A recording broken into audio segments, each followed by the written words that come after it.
Everyone is telling you the same thing. Learn Python, learn SQL, build a portfolio, apply for jobs, get your first data science role. Cool, great. But here's what nobody tells you. What happens after that? What should you actually be learning in year 3? When do you become a machine learning engineer, and should you even want to? Do you move into data engineering, analytics, AI, architecture, management? Do you specialize or do you stay broad? And here's the scarier question, the one nobody wants to answer. After 10 years, after 15 years, when the tools have changed 5 times, when cloud platforms have been rebuilt twice, when GenAI showed up and rewrote half the job description overnight, how do you stay relevant? I've spent 20 years in this field. I've built pipelines that moved billions of records. I've shipped models that failed silently in production for 3 weeks before anyone noticed. I've sat in boardrooms defending a 6-figure AI budget to a CFO who just wanted to know, will this make us money or not? I've been the guy debugging a broken feature store at 2 a.m. and I've been the guy in the room deciding whether the company should build an AI strategy at all. So in this video, I'm not going to sell you a fantasy. I'm giving you the real roadmap, data science from year 1 to year 20. Not learn Python in 30 days and get a 30 LPA job, not a certificate checklist. The actual roadmap based on how real projects work. Messy data, unclear requirements, deadlines, nobody negotiated with you, stakeholders who change their mind in week 3, production systems that break at the worst possible time, cloud bills that suddenly triple, and the constant pressure to prove that what you're doing is actually worth the money. By the time this video ends, you will know exactly what to focus on at every single stage of your career. Stay to the end because the biggest mistakes people make happen at the transitions between phases, and I'm going to flag every single one of them. Let's get into it. First, let's get one thing straight because this confuses almost everyone starting out. Data science is not a job. It's an ecosystem. Inside that ecosystem, over the course of a career, you might become a data analyst, a BI developer, a data scientist, a machine learning engineer, a data engineer, an AI engineer, an analytics engineer, a data architect, a solution architect, a product data scientist, a data science manager, maybe eventually a head of data or a chief data officer. That's not 11 different careers. That's 11 different rooms in the same house. Your title is going to change, I promise you that. Your tools are definitely going to change. Half of what's popular right now won't be the default in 5 years. I've watched entire tech stacks get replaced. I've watched the tool you must learn get replaced 3 times over. But one thing stays exactly the same, no matter what year it is, no matter what your title says on LinkedIn. Can you take a business problem, use data intelligently, and create measurable impact? That's it. That's the whole game, not certificates, not how many dashboards you've built, not a 500-line Jupyter notebook with 15 models nobody will ever use. If you can consistently solve real problems with data, you will always be employable under any title, in any decade, with any tool stack. Keep that sentence in your head because we are going to come back to it. If you are in your first year or 2, I need you to hear this clearly. Do not try to learn everything. I see it constantly. People trying to learn deep learning, cloud architecture, ML ops, and data engineering all at once in year 1 because some YouTube thumbnail told them that's what a data scientist needs. Stop. You will learn a little of everything and be dangerous at none of it. Your only job right now is to become dependable with data. That's the whole target for these 2 years. And there are 5 foundations that get you there. Number 1, SQL. Not the select star from table version.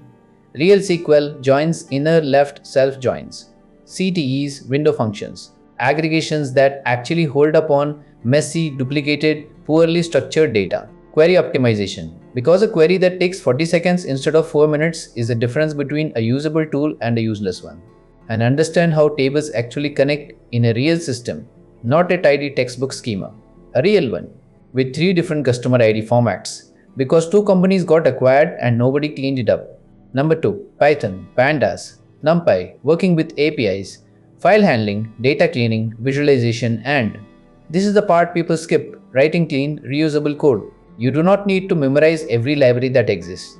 You need to write code that someone else on your team can open 6 months from now and actually understand. Number 3, statistics. Mean, median, distributions, hypothesis testing, confidence intervals. Correlation versus causation. I cannot stress this one enough because half the insights I see in junior analyst decks confuse the two. Regression basics. Experiment design. If you can't explain why a result is statistically meaningful, you can't be trusted with the decision that follows it. Number 4. Visualization and storytelling. Power BI, Tableau, Looker, pick one, get genuinely good at it. But internalize this, a dashboard is not decoration. A dashboard exists to answer a business question. If a stakeholder looks at your dashboard and still doesn't know what to do next, you didn't build a dashboard, you built wallpaper. Number 5. Business understanding. This is the one beginners undervalue the most. If you're in retail, learn what actually drives the business: revenue, conversion rate, inventory turnover, customer retention. If you're in banking, learn fraud patterns, risk scoring, default rates, compliance requirements. If you're in healthcare, understand patient outcomes, privacy regulation, and operational efficiency. You cannot create business impact in a domain you don't understand. Full stop. And here's the biggest mistake I watch beginners make over and over again: building a portfolio of textbook projects. Titanic survival prediction. Iris flower classification. A generic housing price predictor copied from a tutorial. Nobody hiring for a real role is impressed by that anymore. It tells them you can follow a tutorial. It doesn't tell them you can solve a problem. Instead, build things that look like real work. Why are customers leaving? And which segment is leaving fastest? Which products are actually losing us money once you factor in returns and discounts? How can we reduce delivery delays in this supply chain? Which marketing campaign brought in customers who were actually profitable, not just customers who clicked? Your goal in year 1 and 2 is not to look like an AI expert. Your goal is to become useful. Useful gets you hired. Impressive sounding and useless gets you a rejection email. Somewhere between year 2 and year 4, something has to shift. And if it doesn't shift, you get stuck. I've seen people spend 8 years doing what should have taken 2 because they never made this jump. You have to stop being the person who receives requests and produces reports. You have to become the person who shapes the request. Someone asks you to build a dashboard. The junior move is to ask, what dashboard do you want? The senior move, the one that actually changes your trajectory, is to ask, what decision will this dashboard help you make? What metric are we actually trying to move? How will we know 3 months from now if this worked? That single shift in how you ask questions is worth more than any certification you'll ever put on LinkedIn. This is also the stage where you properly learn machine learning, not as a buzzword, but as a toolkit. Linear and logistic regression, decision trees and random forests, XGBoost, LightGBM, classification metrics, precision, recall, F1, AUC, and knowing when each one actually matters, because optimizing for the wrong metric will quietly sabotage a business outcome. Feature engineering, cross-validation, understanding bias and variance, handling imbalanced data sets. Because in the real world, fraud is 0.3% of transactions, not a neat 50-50 split like your training course pretended it was. But please, internalize this, because it will save you years of wasted effort. Not every business problem needs machine learning. Sometimes a well-written SQL query beats a complex model. Sometimes a clear business rule outperforms an AI system nobody can explain to a regulator. And very often, more often than anyone admits, the real problem isn't a weak model. It's bad data collection upstream that no model can fix. I've watched teams spend 6 months tuning a model when the actual fix was fixing a broken tracking event. Know the difference. It's what separates someone who ships value from someone who ships complexity. Alongside this, start picking up the professional skills that don't show up in a course syllabus. Git and version control, code reviews. Writing documentation someone else can follow. Basic Docker and cloud fundamentals. AWS, Azure or GCP, doesn't matter which, just pick one and get comfortable. By the end of this phase, you should be able to say something very different from where you started. Not, I can analyze data, but I can deliver a solution someone can actually rely on. By year 4 to 6, you need to start choosing a direction. Not because you have to specialize forever, but because a little bit of everything stops being an asset around this point and starts looking like a lack of depth. There are 4 strong lanes, and I want to be honest about what each one actually feels like day to day, not just what the job title suggests. Lane 1, Analytics and Product Data Science. You're living inside customer behavior, experimentation, growth, pricing, retention. You're running A/B test, arguing about what statistically significant actually means with a product manager who wants to ship yesterday, and translating numbers into product decisions. Lane 2, Machine Learning and AI Engineering. You're building recommendation systems, forecasting models, NLP pipelines, computer vision systems, and increasingly Gen AI applications. This lane is closer to software engineering than people expect. You will spend as much time on code quality and latency as you do on model accuracy. Lane 3, Data Engineering and Platform. Pipelines, warehouses, lakehouses, streaming systems, data quality frameworks, infrastructure that has to survive at 3 am without anyone watching it. This lane is less glamorous in job posts and massively underrated in actual demand. Companies are desperate for people who can make data trustworthy at scale. Lane 4, Data Architecture and Solutioning.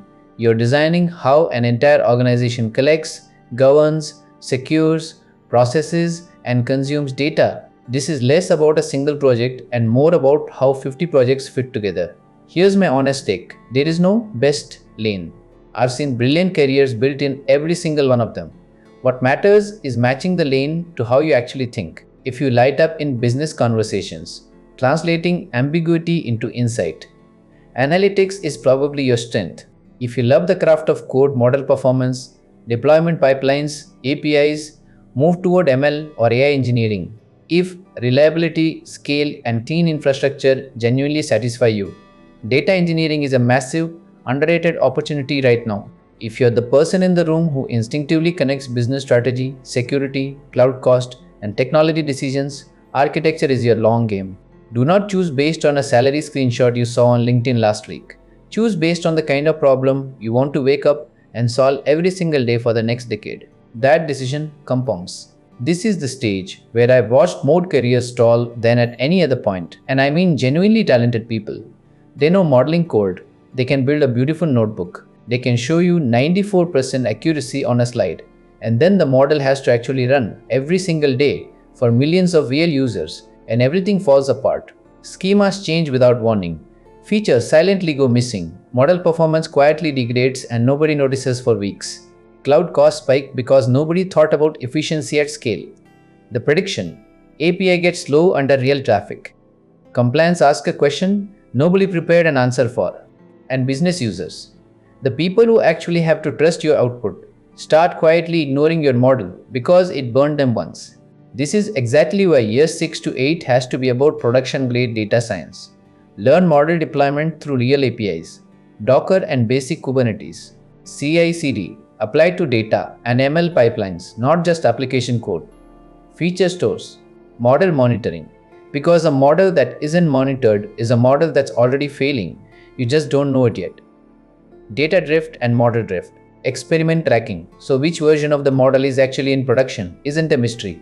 MLOps tooling, data governance, security and privacy, genuinely understand it, not just check a compliance box, and cost optimization in the cloud, because I promise you, at some point, a VP is going to ask why the AWS bill tripled, and the model needed it is not going to be an acceptable answer. This is where you become rare, because a lot of people can train a model that performs well on a Tuesday afternoon in a notebook. Far fewer people can keep that model healthy, secure, explainable, cost-efficient, and genuinely useful 6 months later in production under real conditions. If you can do that, you've crossed a real threshold.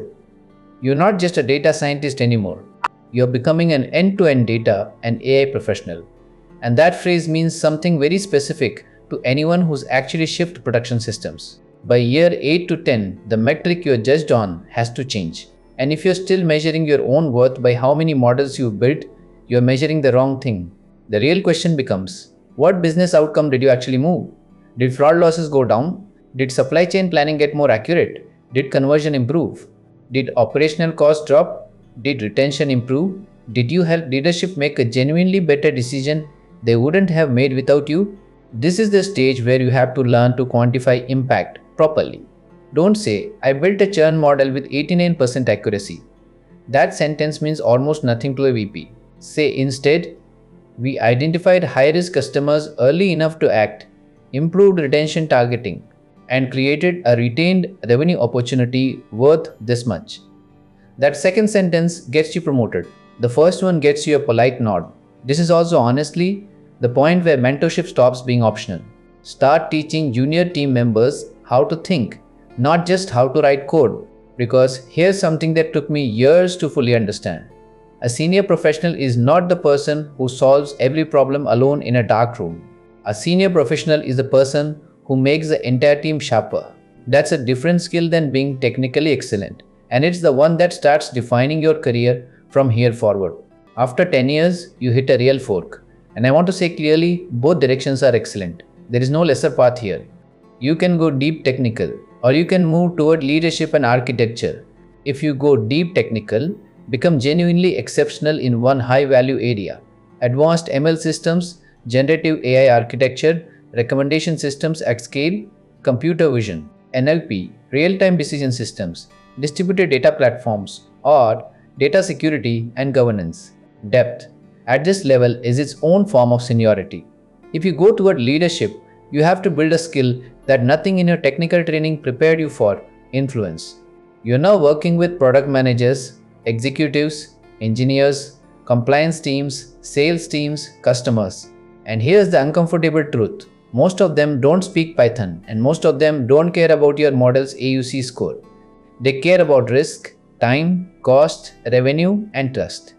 Your job shifts. You're no longer just solving the problem. You're translating complexity into clarity for people who need to make a decision in the next 10 minutes, not read a technical appendix.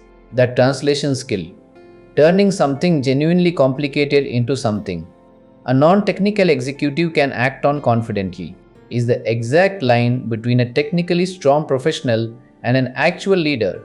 I've seen brilliant engineers get passed over for promotion, not because their work was weak, but because nobody outside their team could understand why it mattered. Don't let that be you. At 12 to 15 years in, your thinking has to zoom out. Stop thinking in projects, start thinking in platforms. How should data actually move from source systems into a lakehouse reliably at scale? How do you maintain data quality across 100 different pipelines you don't personally control? Who should be allowed to access sensitive data? And how do you enforce that without slowing the whole company down? Which models can be reused across departments instead of 5 teams quietly rebuilding the same thing? How do you govern Gen AI usage before it creates a legal or reputational problem nobody saw coming? How do you reduce cloud cost while actually increasing delivery speed? Because those two goals fight each other constantly. At this level, your title might be Principal Data Scientist, Staff ML Engineer, Data Architect, AI Architect, Enterprise Architect, Data Science Manager, or Head of Analytics. The title varies. The attitude of the work doesn't. Your work becomes strategic in a way it never was before. You're not just building a recommendation engine anymore. You're deciding whether the organization should build it, buy it, or partner for it. You're not just deploying a model. You're helping define what responsible AI actually means for your company, in writing before regulators or customers force the question. And here's a skill that almost nobody teaches, that becomes essential exactly at this stage: learn to say no. Not every AI idea deserves investment. Not every trending technology deserves a pilot project. Part of your job now is protecting the organization from expensive experiments that sound exciting in a meeting and have no clear path to business value. A mature leader isn't the person who greenlights everything. It's the person who knows which 3 things actually matter this year and has the credibility to say the other 12 can wait. From year 15 to 20, here's something important to understand about your own value. It stops being about knowing every new tool. Nobody at this stage knows every new tool. And if someone tells you they do, they're not being honest with you or themselves. Your advantage becomes judgment. You've seen projects fail, not because the model was bad, but because the underlying data was never trustworthy to begin with. You watched teams over-engineer painfully simple problems because complexity felt more impressive than a clean solution. You watched companies chase a trend with no actual strategy behind it, and you also watched technology create real, measurable transformation when it was applied with discipline and a clear question in mind. That pattern recognition, built from 20 years of watching what actually works versus what only looks good in a slide deck, is not something a course teaches you. It's earned. At this stage, you might be leading global teams, designing enterprise AI strategy, working as an independent consultant, starting a company, becoming a chief data officer, building a specialized practice around exactly the kind of problem you solved 50 times before. And your questions get bigger. Not which model should we use, but where can data actually create a durable competitive advantage for this business? Not is this compliant, but what risks do we need to manage before they become front page problems? Not should we use AI here, but how should AI actually change how this business operates? And what capabilities do we need to build for the next 5 years, not the next 5 months? Your career at this point has evolved from doing the work to creating the direction the work moves in. That's the real definition of seniority in this field. Now, let's address the question I know is sitting in the back of your mind through this entire video. Will AI replace data scientists? Let's be honest about this, not dramatic about it. AI is absolutely going to replace repetitive tasks. It will generate SQL, it will write starter code, it will clean simple datasets, it will build a baseline model in minutes that used to take you an afternoon. That's already happening, and pretending otherwise wastes your time. But here's what AI does not easily replace: someone who can define the right problem, someone who understands the messy context behind the data, not just the columns, but why the columns are messy in the first place, someone who can manage risk, influence a room full of skeptical stakeholders, and take actual accountability when a decision goes wrong. AI doesn't take accountability, you do. So don't compete with AI by trying to become a faster version of it, a human autocomplete machine copying and pasting code. A model could generate itself. That's a losing strategy. Instead, use AI to become faster at the parts of the job that were never the bottleneck to begin with, so you can spend more time on the parts that actually require judgment.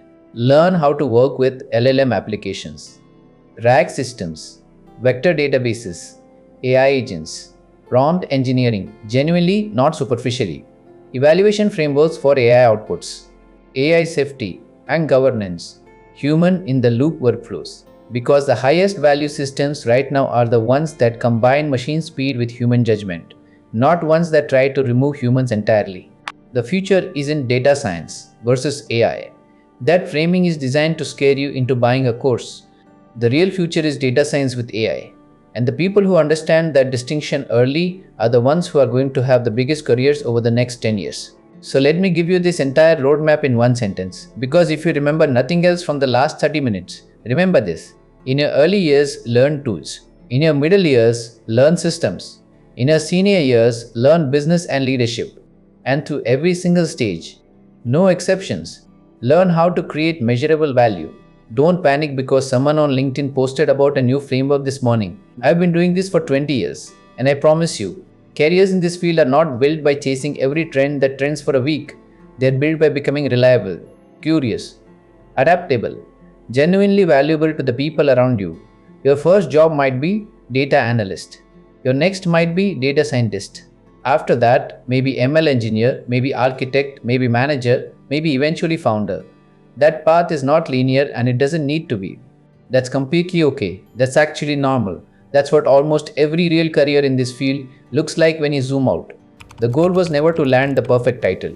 The goal is to become the person that companies trust with their most important data and AI problems. At year 1, at year 10, and at year 20. If this roadmap gave you clarity, hit subscribe. I break down exactly this kind of real world, no fluff career guidance every week.